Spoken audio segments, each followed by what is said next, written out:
Keep it locked to A Square Podcast. That's right. What up, baby? Hey, this K Kemp, and you rocking with the A Square Podcast. Be sure to click and subscribe. Cornbread. What up, dog? DJ A-Ron, A Square Podcast. Good information on entrance to the trade. Make sure you subscribe and share. Also turn those notifications. A Square Podcast, your boy DJ A-Ron, alongside my brother, as always, Antonio, aka Cornbread. What up, baby? As always. For I want to say you've been Cornbread for Since middle school. 41 years, 46 years. You've been Cornbread, and it don't stop. So here we are with another one of A Square Podcast interviews. Antonio, why don't you introduce the guest, man? Absolutely. So welcome back to the A Square Podcast to the listeners out there. There's certain people that they accomplish something so impossible in my brain. I'm like, that's possible. Like, we could do that? What? Is that real? You know, kind of more when Barack Obama won the presidency, right? It's like, what? Right. That's real? Tiger Woods playing golf, cooking everybody. But this young lady that we have on today, when I was growing up, she did one of those feats, man. And so we'll get into what she did. But Erika Harold, welcome to the A Square Podcast. Thank you for having me. I'm delighted to be here. Absolutely. Go ahead, Antonio. Yeah, so we definitely want to know, kind of tell the listeners out there a little bit about yourself, you know, kind of where you grew up, what was some of your hobbies, things like that. And then we'll get into all the good stuff after that. Okay, excellent. Well, I was born and raised in Champaign-Urbana, the oldest of four. So I definitely have that personality. My younger siblings say that I was bossy. I like to call myself a natural leader, but we'll let that be up for debate. Although everyone in my family is very sports oriented and athletically inclined, I enjoy watching sports, but I don't have that athletic gene myself. My only athletic accomplishment was on the 8th grade girls basketball team, scoring a basket for the wrong team. So that was sort of... I still have not been able to live that down, so I embrace it as God opens certain doors and God closes certain doors. So maybe that was God closing my door. Don't feel bad about that, because it literally just happened last night in an NBA game. In an NBA game, it happened. So don't feel bad. Okay, well, then maybe I cut my athletic career prematurely short. I should have stayed with it. But I was involved in writing, music. I took voice lessons. I was involved in choir, drama. So I had great parents who encouraged all of us to be involved in everything and try to find our passion. I love it. And like I said, and I went to Urbana High School. That's important. Go Tigers. That's where I met, I think the third one, your sister, and then obviously Nick Harold, you know, so I was on several teams with him. So we appreciate you coming on the A Square Podcast. Now, one of those things that you accomplished a lot in your life, man, but one that I really wanted to get you on this podcast with, especially in the times that we're in now, of you showed hope, you know, and endurance, and was in 2002, you won Miss Illinois, and then in 2003, you won Miss America. Is that correct? I was crowned Miss America 2003 in September of 2002. So it's sort of, I got you. It's confusing the way they do the dates, but yes, I was crowned Miss America 2003. And it was one of the most surreal experiences of my life, because I had not grown up doing pageants. I entered the pageant system because I needed to earn money to pay for college. As I mentioned, I didn't have athletic scholarships as a venue or opportunity for me. Right. And I saw that there were scholarship opportunities available in the program. And so I had been accepted to Harvard Law School, which was my dream school, but I did not have the funds to pay for it. And an advisor at the University of Illinois said, what if you try to enter that pageant one last time and see if you can win it all, and see if that's how you can pay for Harvard Law School. So I called Harvard Law School and said, if I become Miss America this year, would you hold my seat? And they said, sure, because I think they were thinking, you're not going to become Miss America. There's really going to be no seat to hold. Right. We'll see you in September. Right. So then I was crowned Miss Illinois, and I called them again to make sure, is my seat still secure? Because I did not want to take the LSAT, the law school admissions test, again. They said yes. And then I entered the pageant, won Miss America 2003, and won enough scholarships and speaking fees to be able to graduate completely debt-free from Harvard Law School in 2007. Wow, that is amazing. That is really amazing. So no pageants early. Like you always hear, every time you hear about Miss America, you hear about how much they went through and all the trials and tribulations from being from 2 or 3 years old, and then you get into it with a goal of not even necessarily, you didn't grow up wanting to be Miss America or anything like that. So, I mean, how did this really come about? Like once you actually got there and the moment happened, it kind of explained that feeling. The moment itself, I tend to be someone who's very destination oriented. So I sometimes forget to pause and take it all in. But as I was standing up there and it came down to the final two, I was able to think, take this moment in for better or for worse, because you want to remember what it felt like. Right. And so the young woman who was standing next to me was Miss Alabama. We were the final two, holding hands in that cliche way that you see on TV. And I'm a person of faith. And so oftentimes in life, I'd always prayed that God would have happen what I wanted to happen. But I felt real peace in that moment. And I just said, whatever your best will is for my life, may it be done. And when they announced that she was the first runner-up, which made me by default Miss America, it just felt like the embodiment of everything that I had ever worked for in life, every door that had previously been closed. And it was such an adrenaline rush. I can't really even describe it accurately, but it was sort of that perfect moment where you feel that everything culminates in exactly the way you want it. And then as I was walking down the runway, they allowed both of my parents to come up on stage. And seeing their faces, they had tears in their eyes. They were overjoyed. I think it's just because they felt like, wow, we don't have to pay for law school. She's going to pay for that. It was just one of those perfect moments in time. And I felt so privileged and blessed because so many people are talented and work hard and just never get that opportunity to live out their dream.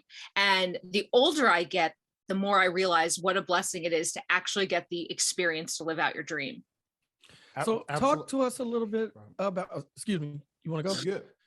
I was just going to say, talk to us about the preparation, like the competition, the lead up, like what you had to go through in order to even get what is like considered, or whatnot. Yes. Like, how does that work? So I competed in college. So I won Miss Illinois on my third try. So I competed a couple of times and I was a finalist in Miss Illinois, but didn't advance beyond then.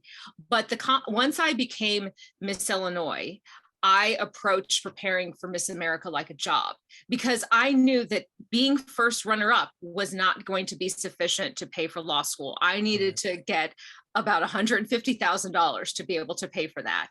And so I actually had to start doing some athletic events to be able to prepare for the competition. So I was running 4 and 5 miles a day, hating every single moment of it. Yeah. That endorphin feeling that people talk about, I never experienced it. But the real aspect of the competition is your interview. And so 40% of your score is based on interview, 30% is based on talent, and then there are the kind of on-stage parts of the competition. My talent, I sang an aria from the opera Carmen. So I worked with my voice teacher to make sure that we cut the music down to be interesting, entertaining. I had to work on the French for that because it's habanera. And then in terms of preparing for interview, the big component of that is your platform. And my platform was preventing youth violence and bullying. And I wanted to put together the kind of national platform where I could walk into the judge's room and say, I am ready to make an impact on the country in terms of preventing youth violence and bullying. You're the only thing standing in my way. If you give me this opportunity, I can make an impact. And I chose that platform because when I was a freshman in high school, I was the victim of severe racial and sexual harassment. It escalated all the way to death threats, and I ultimately had to transfer to a different high school. And that experience of being marginalized and feeling as if I didn't have an advocate made me want to become an attorney, which is why I chose that path. But it also made me want to make a difference on a national level with that platform. I wanted to be able to go into schools all around the country and say, regardless of what people have said about you, you are not defined by the worst names you are called. You can define yourself on your own terms. And that was definitely my next question. I know that was what you were running on for becoming Miss America.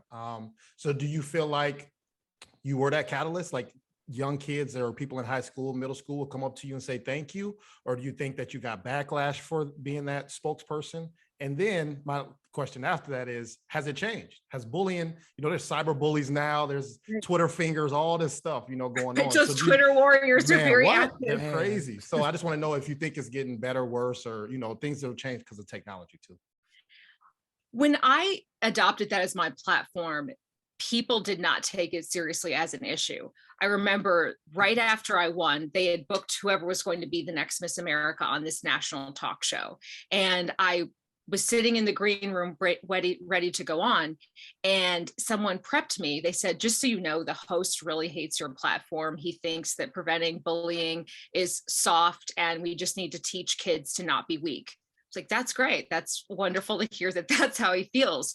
But I went on there and tried to explain, this is about adults protecting young people. This is about making sure that they have access to education and don't have to worry about other people's negativity and toxicity, preventing them from getting the education that they are entitled to. It's also about preventing kids from dealing with issues of depression and eating disorders and suicide, because studies show that there's a correlation to those things. And so by the end of the interview, I think he felt foolish recognizing how he had this false perception of what this was about.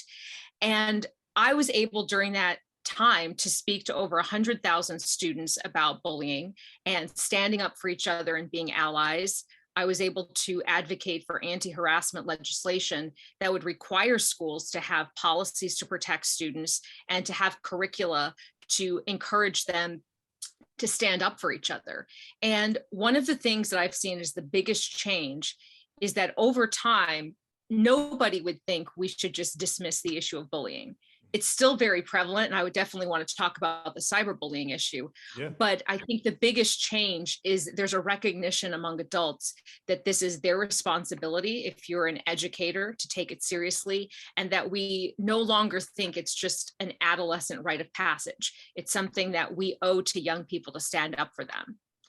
And unfortunately, the advent of technology has really empowered kids to almost engage in bullying 24 hours a day.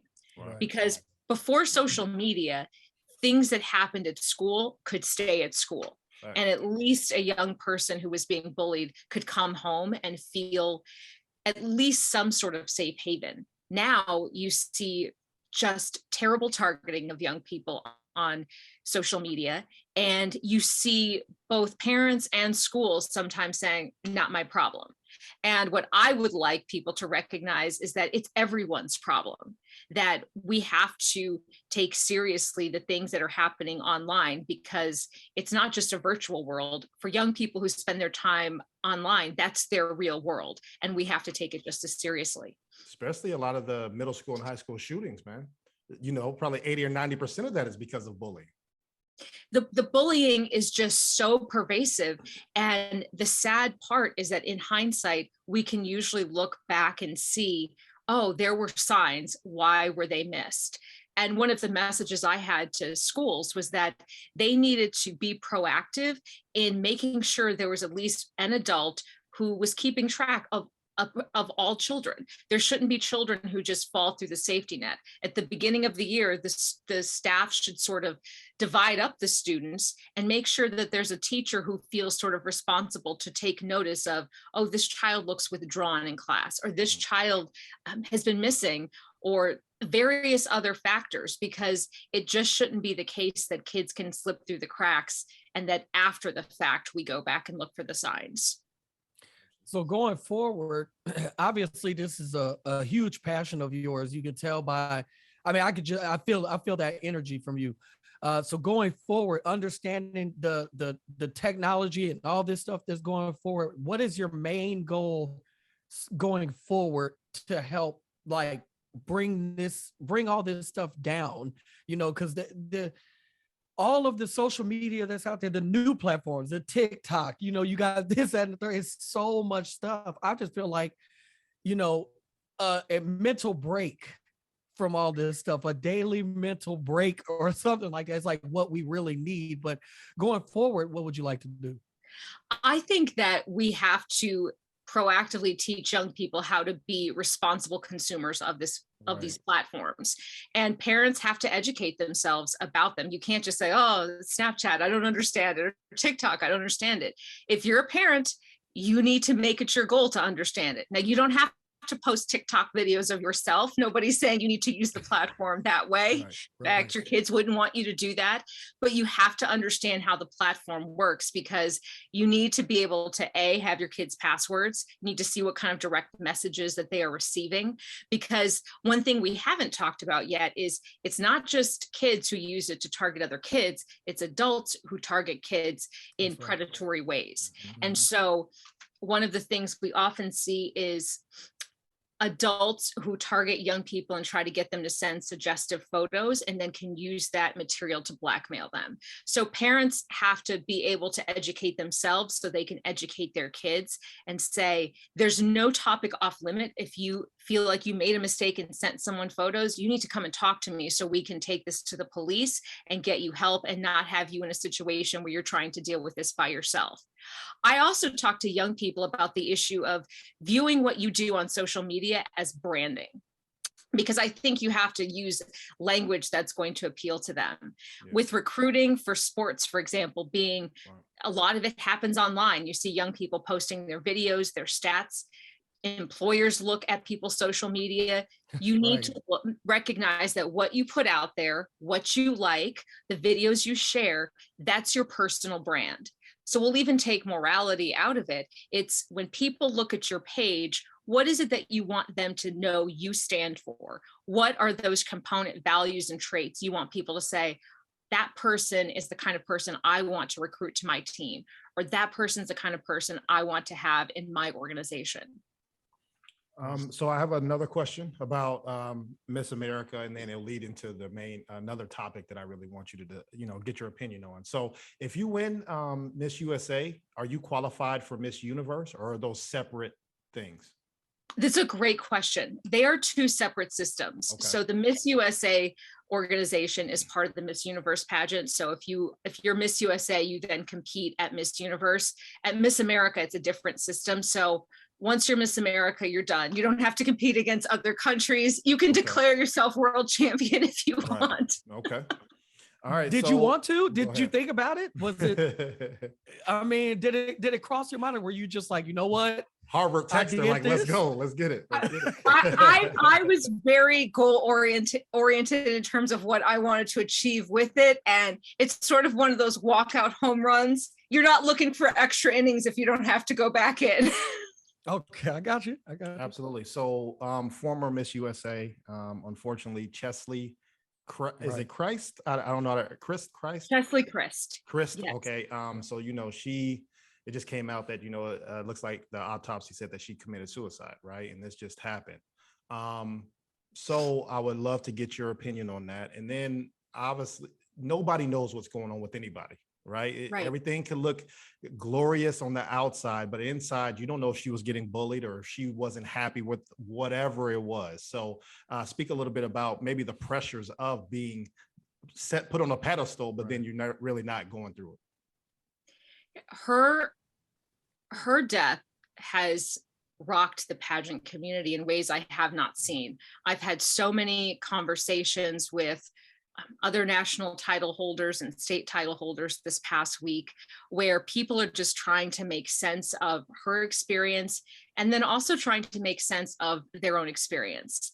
And Chesley wrote a really powerful essay in Allure magazine about a year ago that I would encourage people to read. And in that essay, she talks about some of the experiences she faced. She was targeted in cyberbullying, people saying she was too old to have won, people targeting her appearance, which is crazy because she's a stunningly beautiful woman, and people threatening and being very vindictive towards her. She also talked about the pressure of trying to appear perfect, and then that sense of feeling that you always have to top yourself in terms of accomplishment, and feeling almost exhausted by this sense of it's never enough, and the achievements itself don't bring the kind of satisfaction and contentment.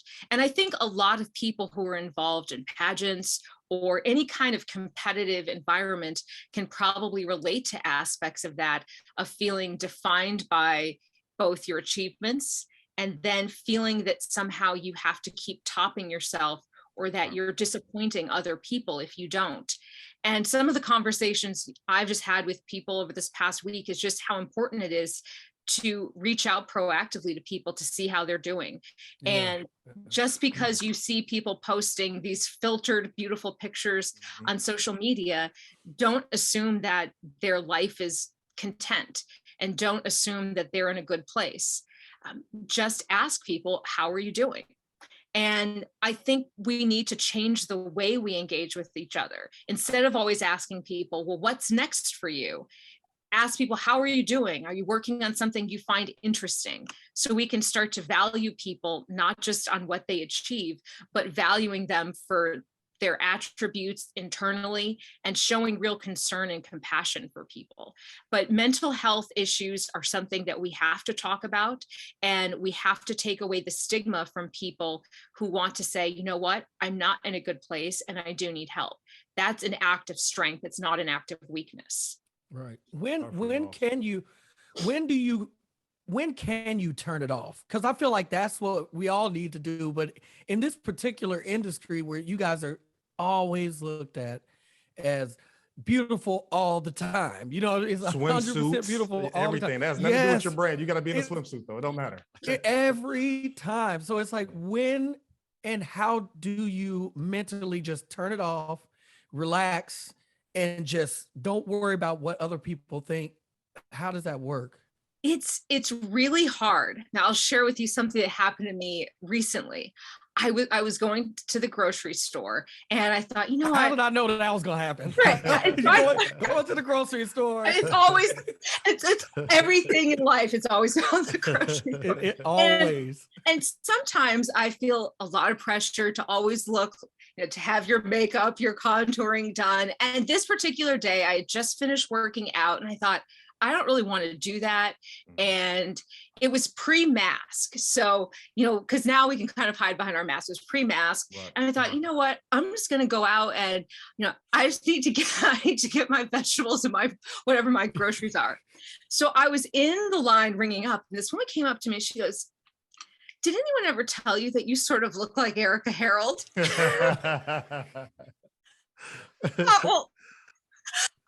Well, and I thought, well, do I tell her that I am, or because clearly she thinks that I actually look a lot better than I do right now. And so I just said, well, you know, I do hear that from time to time.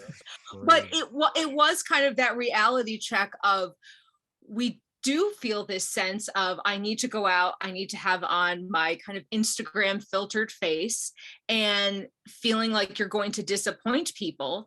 And I think we have to learn how to be okay if we do disappoint people. So it's not even a sense of telling ourselves, well, people will just love me for me. It's that next step of, even if people aren't happy with what I'm doing, that's okay, because I'm not defined by whether people love me in this moment or not. But it's a stressor that we all think about. And I know when in the pageant world, when you go back for those reunions, you're very well aware that people are looking to see who's put on weight, whose hair looks good, who's going downhill. And I'm using those phrases because those are the phrases that people will write on social media. They'll just kind of critique people.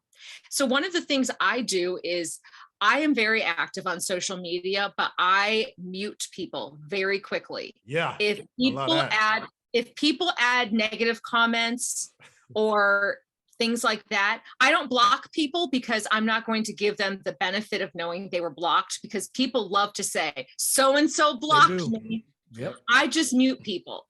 And there was somebody I had muted that had been saying lots of negative things, and I ran into them in some scenario, and I was nice to them because I was unaware of all the negative things that they had recently been saying, and I could see that they were really surprised. And I saw later that they had been trash talking me just the day before I ran into them. Crazy. But I don't want that as part of my world.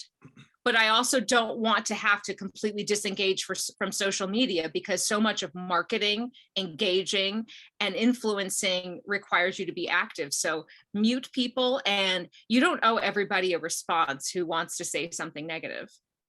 That's a fact. This is the A Squared podcast. Today we got superhero Erika Harold on, so we appreciate you. So we asked a lot of our guests that come on, and I want to obviously go with what you just said. So you tell us in the world how you're doing, with COVID, mentally, physically, anything you want to know. Like, how are you doing as a person? This past year has been a tough year for me because I had COVID and then I had long COVID. And I had long COVID just for months and months and months. And what it did for me is took away a lot of my energy. So I had to dial back a lot of my activities. And it was really tough because everybody was like, I'm done with COVID.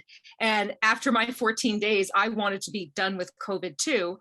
But I found that day 15 and 16, I didn't feel any better.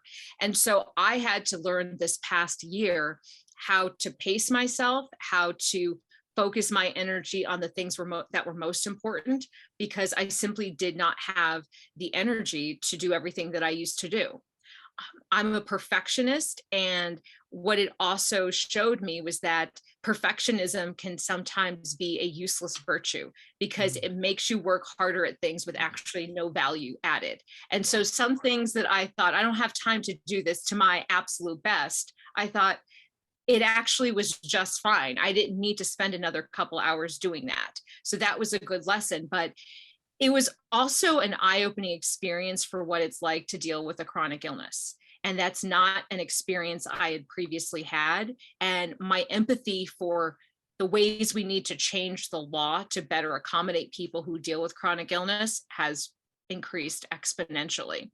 But fortunately, I had lots of people to check in on me and to make sure that things were going well for me. But it was definitely a struggle. And I have great empathy for everyone who's in that boat right now.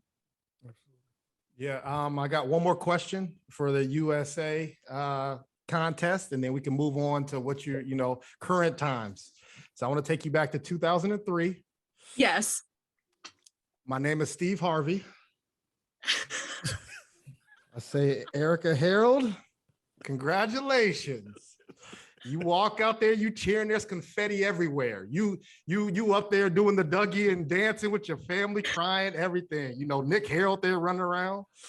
And then I say, hold on. Miss Alabama, let me holler at you over here. You won. Tell us what would happen if that happened to you, man. Oh, so when I've actually replayed that in my mind because that was my worst nightmare. For at least the month after, I kept thinking, what if they tell me that there was a mistake in the scoring? Listen, I'm not gonna lie and tell you that I'd say, you know what? Here's the crown back. No, at that point in time, I viewed myself as a budding lawyer. You lost it.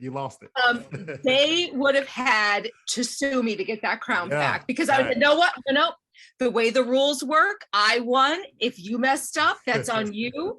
I've already put my deposit at Harvard. If you want to award a second one, I'm happy to be there and participate in that. But no. I'm not giving up the crown. I'm not giving up the scholarship money. You're gonna have to take me to court to do that. So that's how it would have gone down for me. I love it. But I would have done it with a smile. I love it. So after Harvard, what year did you graduate? 2007. 2007. Is that when you went into politics, or you decided to stay? I went in law? right to law. And Okay. so after law school, I moved to Chicago and practiced law in Chicago for 6 years. And I did commercial litigation and other types of civil litigation, civil disputes. And then I moved back to Champaign-Urbana in 2013 to get involved in politics. I was still practicing law at the time, but I wanted to be able to do it from a place where I could also work on potentially setting up for a run for political office. Okay. What's some pros and cons of politics? Politics right now is very divisive and it's a very toxic environment. Okay. That said, we still need people who are willing to engage to try to advocate for change. And so I did run for Attorney General in Illinois in 2017. And I ran because I wanted to improve issues of criminal justice reform. I wanted to address issues of sexual harassment and ethics reform. And I recognized that it was going to be a lot of negativity that gets directed towards you if you're running for office. You know, all the bad photos they find of you where they set it to menacing music. Right. You just have to almost prep yourself for that. Yeah. But I firmly believe that the fact that an environment's negative doesn't mean that you completely disengage. It's that you prepare yourself properly so that you can engage in a constructive way and try to make a difference.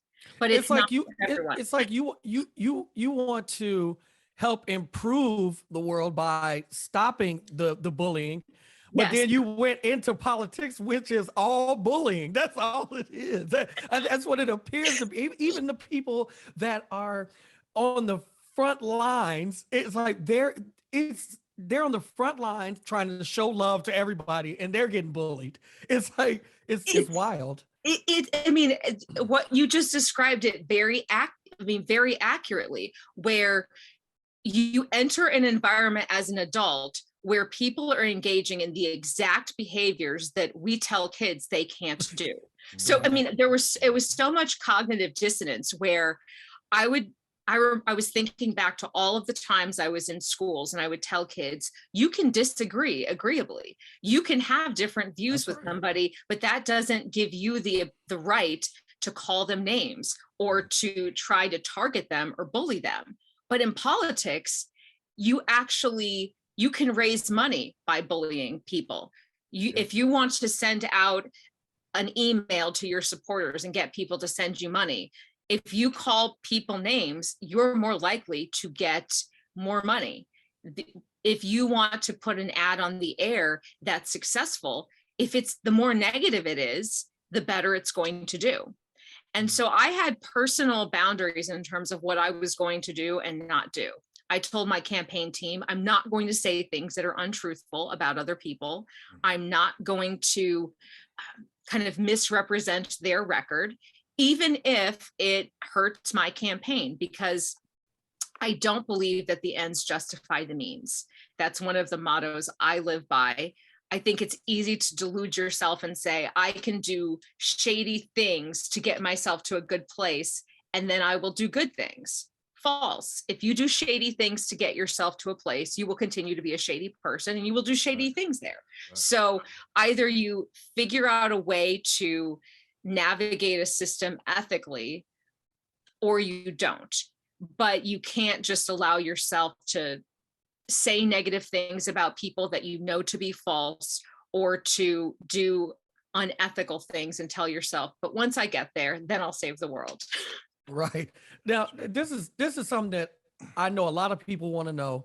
I'm one of them. When you see, let's say, political people online or on TV, and they're talking and they're saying all these negative things, maybe making up lies about you, calling you any types of names, whatever it is, you see all that stuff on TV. And then you run into these people. Now, here's the thing.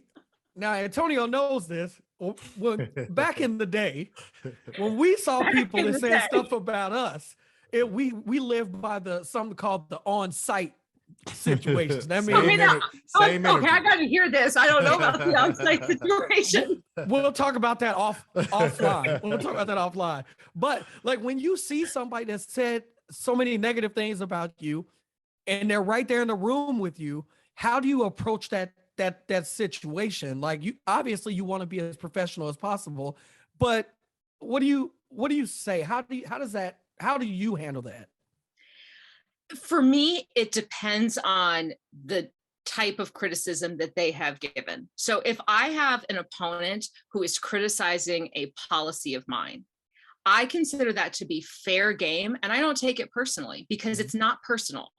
And I respect that they are a vigorous advocate for their position. So as long as their criticism is within what I consider to be the realm of appropriate political discourse, if I see them at a campaign event, it's going to be good because I'm going to be criticizing their policy position. I will be doing the same.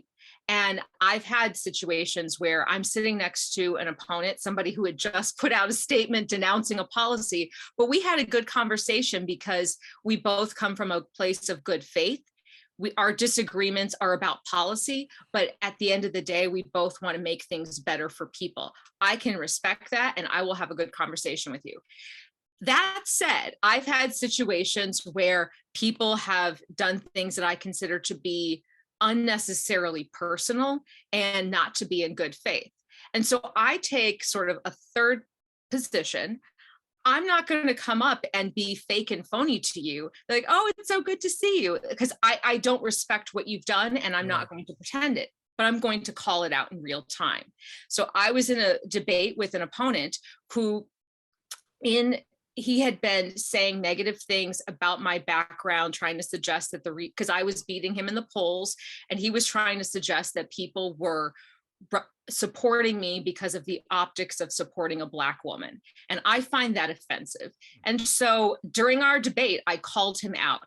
I said, you're just mad because every single editorial board that has met with both of us has picked me. And every single group that has evaluated both of our qualifications has picked me. And so you are taking the easy route by trying to blame it on optics when you just don't have the qualifications for this job.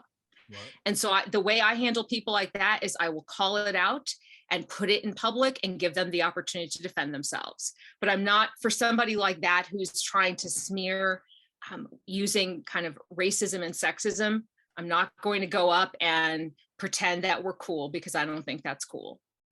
Absolutely. And I want to segue that same racism, sexism, classism into the courtroom.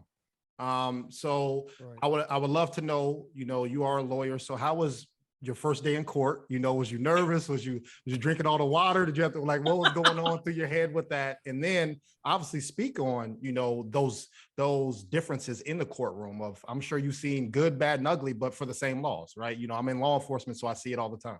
Mm-hmm. The very first day I appeared in court, I was so nervous. I wrote everything out, including my name, because I thought, I don't want the judge to say, all rise. I wrote out my name, the name of my client, just because it's different than just regular public speaking. You have somebody's financial or legal interest in your hands, and you don't want to mess up. And so the first time you go before a judge, the weightiness of that responsibility is upon you, and it's nerve-wracking. I enjoy that because I enjoy advocating for people, but there is always that element of anxiety of what's going to happen here. But I'm so glad you raised those issues of racism, sexism, classism, because that's really important to the work I do. I was appointed by the Illinois Supreme Court to the Committee on Equality, and I was also appointed to be a commissioner on the Illinois Supreme Court Commission on Professionalism. Nice. And both of those entities are designed to try to address bias that exists within Illinois' legal system and judiciary. And unfortunately, there is still a lot of racism and sexism and classism that prevents people from being able to have full access to justice. And especially as a Black woman, I find that, first of all, people tend to be more disrespectful to me. I had an event that was all lawyers, and I was there on behalf of my firm. And this man came in and he shoved some papers in my hands. He goes, "We need copies made of this." He never thought, oh, maybe this is an attorney. He just saw me and thought, oh, this is somebody who needs to be making copies. Like an assistant, like you're Right. somebody's assistant. You should have there, Kobe yeah. those in the trash. I'm like, bleh. Well, and the thing that bothered me was, first of all, even if I was an assistant, the way he came to me was disrespectful, because everybody, like, people aren't better or worse based on their title. No, bro. So the fact that he saw a Black woman and thought I can just shove papers at her, that offended me first and foremost. But it never occurred to him that I was a lawyer. So then when we all had to go around and introduce ourselves, like, "Hi, I'm Erika Harold, I graduated from Harvard Law School," I could see the look in his eyes. And I thought, good. I'm glad you feel embarrassed. You should feel embarrassed. And next time, treat people with respect. That's right. And I often find that in court, judges are willing to give certain groups of people more latitude to advocate for their clients and to cut other people off. So I had a very contested case recently where I was representing a African-American woman who the judge was being really disrespectful to. And every time I was trying to advocate for my client, he kept cutting me off and being disrespectful. And finally, it got so egregious that by the end of it, he actually apologized for how many times he had interrupted me and cut me off. But those are some of the barriers that I think women of color and lawyers of color have to encounter and figure out how to navigate, because there's two levels to it. It's one, the way it makes you feel personally, but two, it affects the way you can actually represent your clients. And to me, it's really unfair for a client to not get their best interest and their best day in court simply because of systemic bias. I want to just ask you, just touch on that same subject right there. When that situation happens in real time and a judge continues to cut you off and you feel like this is just on me, what can you do? Because that is, I mean, that's the judge, right? And you're the attorney and you're representing your client, and you have to do everything you can that's in the best interest of the client. You don't want to make the judge even more angry, or whatever the case is. So, like, what can you do? It seems like an extremely difficult situation to be in. What can you do? It's very challenging, because you can be held in contempt of court if you don't comply with what the judge says, and that certainly doesn't help you and it doesn't help your client.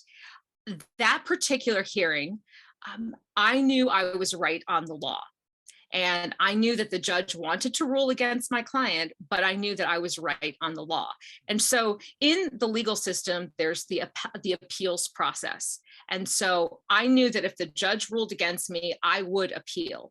But I wanted the judge to know that I would appeal, because judges do not like to have their decision overturned. So what I said to the judge very calmly, I said, "Your Honor, you don't have the discretion to rule against my client," because this was an issue about who is entitled to be a trustee. I do a lot of disputes about wills, estates, and trusts.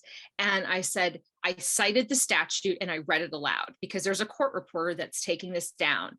And I was essentially thinking, I am preparing this for appeal. And so that when an appellate court looks at this, if we go there, they're going to say, no, this judge clearly disregarded the law. And so I said, this is the statute, this is the rule, this is what the law says you are required to do. He goes, "Are you telling me that I don't have the discretion to rule against your client?" I said, "I am, Your Honor. The law is very clear here." And I tried to keep my voice even. I tried to keep the edge out, because I was really thinking to myself, you have to remain calm. You have to take any of your personal feelings out of this. Right. Make the record clean for your clients so you can win on appeal if you have to. And that judge looked to me and goes, "Well, then I'm going to rule in your favor." Just do that. Are we kids? And What be, is and, going and be on mad here? about it. Hey, But I think one of the common things that I have learned, both kind of being bullied myself in high school, being in that arena of pageantry and politics, and then in the law, is that you have to be able to compartmentalize to the extent possible your personal feelings so that you can remain as effective as possible in the moment. And then after that moment, go fight to change the system. But always remember what your job is in that moment. If I tried to take on the judge and the system in that moment, my client would have lost. But I'm involved on these committees and commissions because we have the ability to advocate for rule changes to try to change the system. So be compartmentalizing in the moment, but then use that to fuel change afterwards. Can I sneak in some free lawyer advice? Can I ask a question? Well, so I have to say, like, I can give general advice. There's no attorney. General advice. No, I general have advice. to, as a lawyer, we have to say all those caveats. General advice. One thing I noticed, especially in the past like year or two, especially in the minorities. I mean, us people who are others. We don't have wills and trusts. Yes. So what's something that, because I want to complete that this year. So maybe what's something that I need to definitely make sure I do, or maybe some alarming things of you don't need that or don't do that. People should absolutely get wills, because I think people think, well, if I'm not a millionaire, why do I need a will? Well, you do want to protect what assets you do have, but you also want to have your affairs in order so that if the worst case scenario happens and you do pass away, you want your family to be able to quickly figure out, okay, these were the assets, these were the liabilities, these were the accounts. So the first thing I would say is most law firms have on their website, they have wills, estates, and trusts, they give you a checklist of things to look for, documents to get in order. Go to those sites because they're free, and you can just go through those checklists and get those documents all in one place. And then if you come prepared, you can seek a lawyer to help you put together a will, and it'll be a lot cheaper and more cost effective because you will have already taken those steps. But being able to say who's going to be in charge of your assets. If you have children, you want to say who you want to be the guardian. So there are lots of things to think about in terms of where you are in life, who you want to be able to make decisions. Another thing I would say is think about power of attorney and healthcare power of attorney. If something should happen to you in a medical situation, who do you want to be the person to make those decisions on your behalf? So those are things just to think about and to view them as empowering as opposed to scary. Because I think a lot of people think, I don't want to think about that. I mean, I talked to somebody about needing to get a will. They're like, what are you trying to say? Do you know something I don't know? No, I don't know anything. Nobody's suggesting that, but I do know that just having those conversations and thinking about who you would want to make decisions on your behalf and how you would want your affairs to be managed, that should be actually a freeing experience as opposed to nerve-wracking. Thank you. Appreciate that. Absolutely. Well, it's the A Square podcast. We definitely appreciate you. That's number one for coming on here. It's been a pleasure. Thank you. And we definitely going to continue to support you as well, for sure. Thank you. And thank you for giving me this opportunity. And congratulations on everything that you're doing, because we have pride in Champaign-Urbana. So Champaign-Urbana will always be claiming both of you. Yes, sir. That's right. Whatever happens, we're going to say we knew you first and we claim you first. So congratulations on everything that you're doing. Thank you. How can people reach you? Maybe they might have some questions or follow you. Hopefully you don't mute them. So our listeners are pretty nice people, I would say. Well, and I would say I don't mute people for honest disagreement. Okay, if you use words that, like, if you call me out of my name, you'll be muted. If you say negative things about people I love, you'll be muted. But other than that, I love honest disagreement. I'm very passionate about college sports. So if you engage with me and you root against fighting Illini, then I'm going to bring the heat towards you. But you can reach me at Erika at erikaharold.com, ERIKA at ERIKAHAROLD.com. That's my email address. And then you can find me on social media platforms. Cool. Absolutely. Well, thank you very much for joining us. Thank you for having me. All right. Have a wonderful weekend. You too.